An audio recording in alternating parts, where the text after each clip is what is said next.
Joo, oli hieno keli, ei oo enää. On satanut vähän vettä, niin meidän lumet suli. Ei täällä oikeesti sada. Nytte.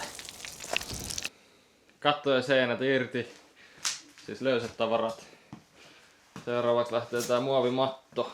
Vähän pattereita otetaan tossa samalla, niin nekin irtoaa. Toivotaan, ettei sytystä tuleen tää mökki tossa kun rälläköidään, mutta backupina ja heti aamusta kun aloittaa, niin ollaan loppupäivä tässä ja seuraillaan. Että lähteekö vai eikö lähde?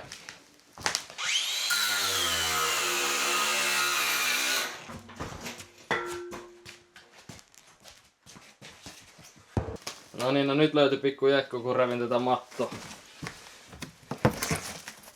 Jumalaude. Täällä on joku asunut. Ei näytä enää tuoreelta, mutta siikatka.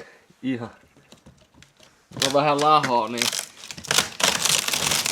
me saadaan repiä nää ja sit toivotaan, että täällä on kaikki kuollut.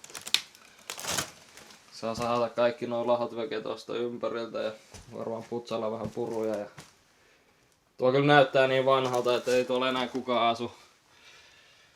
Joku örrimörrijäinen on käynyt täällä syömässä. Ei oo tullut muovimatosta läpi ylöspäin, niin ne on päässyt jotenkin tonne puurakenteisiin ja syönyt tuolla. Sinänsä hyvä. Et hieno muovimatto, kato ei näe. Mä mietin kun käveltiin tässä tuon muovimaton päällä, että on vähän pehmeä kohta tässä, että mitäköhän tuolla ollaan. Tommonen sieltä löytyy.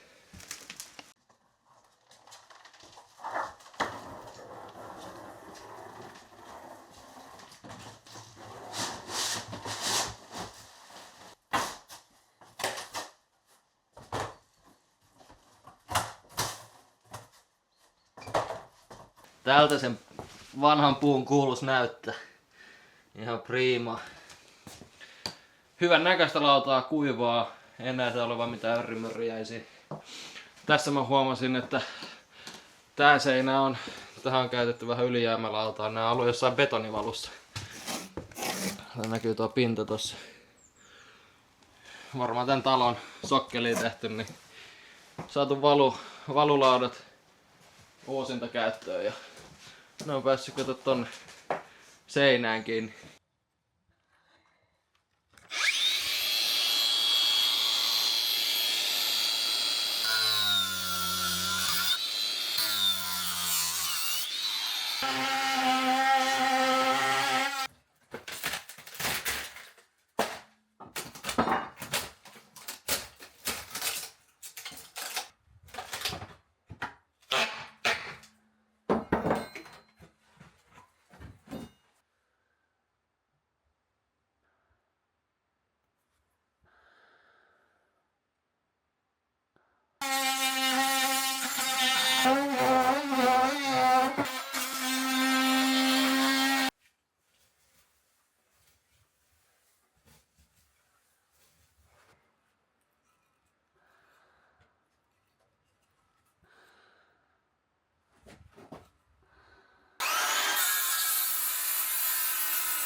No niin.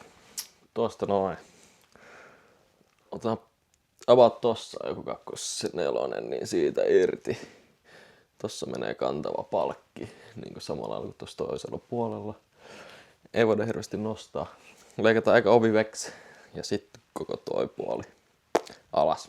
Se vähän hammastaa tuolla porrastaa hammastaa tuolla veskin kanssa, mutta se uusi ovi tulisi niinku tohon sivuun saunasuihku irti.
No niin, ollaan vähän avattu tätä puljua nyt.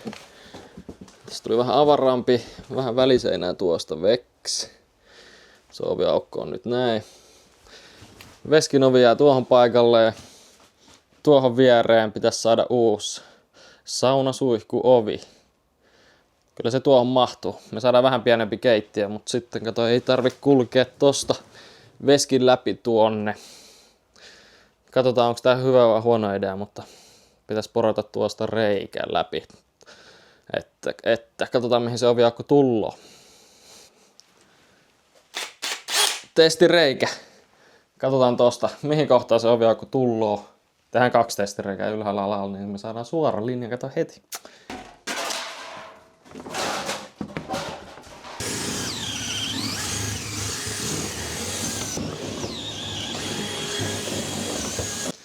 No niin. Tuohon tuli reikä 1. Missä? Reikä 2. Tuossa. Eli tuohon kohtaan on kulma, oviaukko. Siitä lasketaan mitä 90 senttiä. Ja katsotaan paljon tuohon jää keittiölle. Saaks tuohon 1, 2? Aika tiukka tulee, mutta katsotaan 1, 2 siis noita tasoja. 60 tasoja.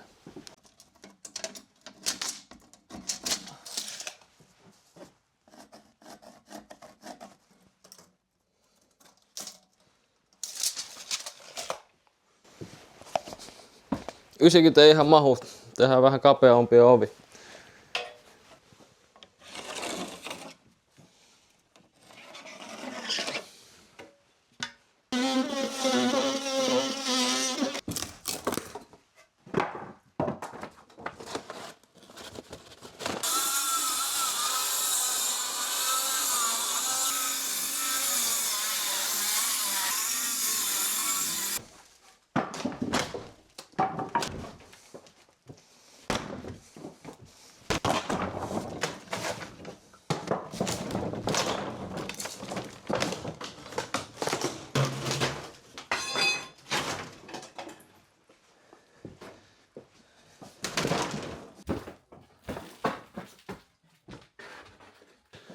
Yleensä tää purkaminen on ihan hauskaa, kun tää on ilmasta.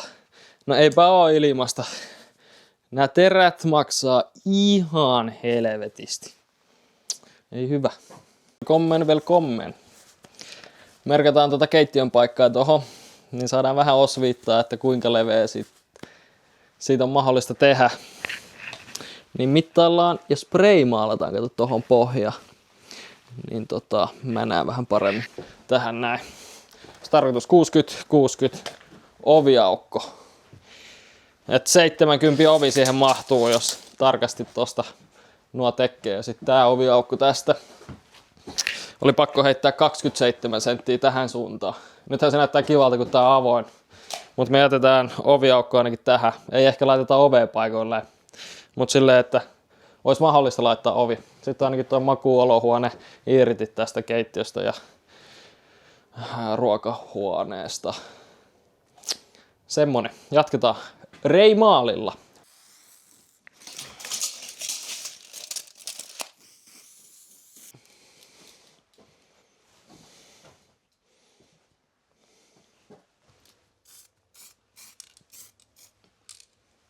No niin, nyt näkyy aika selkeästi. Tohon menis kato noin. Pesuallas. Saadaan vedet vedettyä tuolta ja viemäri tohon suuntaan, mistä on ennenkin tullut. Sitten siirretään vaan vähän tuohon. Hella. Laskutilaa eli jääkaappi alle ja vaan taso päälle. Ja tosta tulee vaan taso.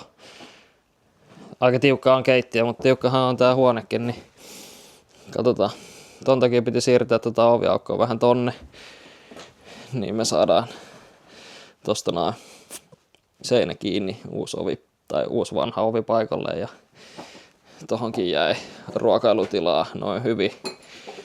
Tässähän mä vedin mistä tuosta seinänveke ja ton koko seinänveke, niin toi on nyt avoin tilaa. Tähän tuli tämmönen pikkutuulikaappi, ettei ole niin iso. Vähän tekee avarammaksi tän sisääntulon tästä. Näin kun tulloo, saa rotsit roikkumaan. Veski tulee olemaan suoraan eessä. Päästään saunasuihkutilaan tosta, jos tarve vaatii. Ovi paikalleen, keittiö, ruokailutila.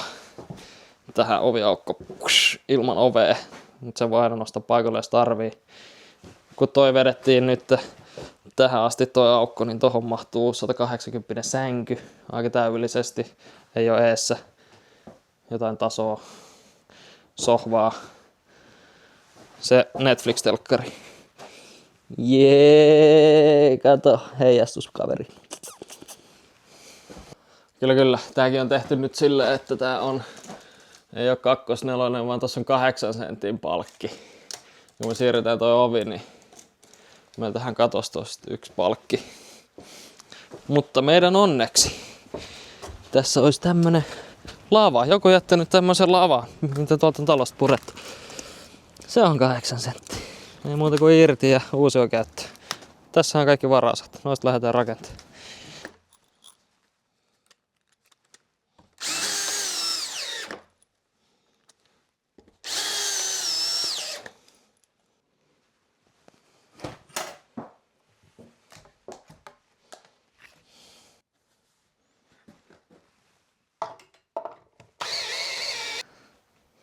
No niin.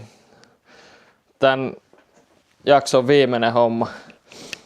Koolataan tää lattia.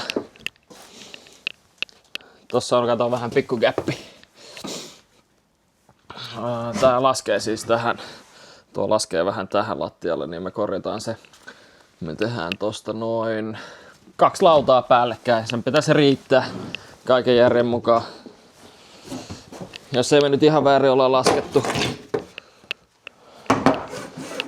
Mut pitäisi olla, kato noin, ja sit se on suorassa. Ja sitten tulee sama lauta. Heitetään vähän puruja väliin tohon, ja sit tosta voi vetästä sähköä välistä kans jos haluu, mutta katsotaan sitä sitten. Sen jälkeenhän täällä on pohjat kunnossa, peruspohja kunnossa, niin me aletaan piiritellä piirustuksia. Ja sit me tiedetään, kato mistä me vedetään nuo sähköt. Elikkäs tuolta ylhäältä. Ihan hiton hyvä, että noi on tyhjiä. Riittää, kun mä vedän muutaman laudan pois ja alan vetää sähkösuojaputkea täällä ympäriinsä ja tulovesiä. Ja sitten hommataan tähän noin väliovi ja jatketaan tätä remppaa sitten jossain vaiheessa. Täällä saa vähän kato piikkailla. Pitää piikata tosta vähän auki, niin me saadaan noin viemäriputket vedettyä ja lämmin vesi ja vesiputket ja katsotaan mitä me keksitään, niin ne vois vetästä nyt tosta tonne väliin. Niin. Tai sitten vedetään vanha kunnon pintaveto. Sehän on kiva. Siitä näkee ainakin, että milloin vuotaa ja milloin ei vuoda. Vai mitähän. Mutta tosiaan tuohon lattiaan, kun aletaan tekemään vähän, fiksaile niin me käydään hakemaan tuolta, kato, meidän varastosta lauta. Tän takia näitä kannattaa säästellä, koska tohon väliin ei tarvi olla mitään muuta kuin vähän kuivaa lautaa. Tässä mä jo kasasin tämmösen pienen kasa ja tuolla olisi noita lisää. Niin vähän nauloja irti ja noin, niin voi sahata ne päädyt vaan pois. Niin saadaan kato uusia käytettyä nämä kaikki. No niin, täällä on sadepäivän suunnittelut kesken. Limppu on piirrellyt aika paljon tässä. Tässä olisi keittiösuunnitelmaa. Jotain viemärisuunnitelmia ja mikä se suunnitelma siinä on. Ja ihan peruspohja. Oliko sulla jotain muuta tässä kanssa? Vähän neliöitä, tiedetään mitä pattereita tarvitaan. Sitten täällä oli Ikean keittiösuunnitelma. Tää on helppo tehdä, kun mitat löytyy, niin tietää, että mihin suuntaan kaikki mahtuu ja näin poispäin. Näkee vähän osviittaa. Niin, ja hienoissa maisemissa lintulautaa täällä katsellaan, mitäs sieltä, mitä eksoottisia lintuja täältä löytyy. Oli tuossa kauriitkin syömässä äsken. Hei, tässä aika paljon täytyy mittailla, kun vedetään noita sähkövetoja tuolta ylhäältä ja sitten tiedetään vähän, että mihin mahtuu vetäseen, niin tuohon tulee 60 korkeat kaapit esim. Ja tuommoista me saadaan noin vedettyä tuolla ylhäällä ja mietiskellään mihin lämminvesivaraaja mahtuisi, kun tuossa oli se suihkusauna, menisi samasta, mutta sitten taas veskikin on sitten tuolla kulmassa, että on tuossa vähän mietiskelemistä. Jatketaan. Piirreskellään tässä vähän ja sitten käydään. Sitten kun kerkii, niin aletaan vetää noita sähkösuojaputkia ja vesiputkia, tuloja ja muuta tonne kämppään ja päästään sitten laittaa seiniäkin kiinni jossain vaiheessa.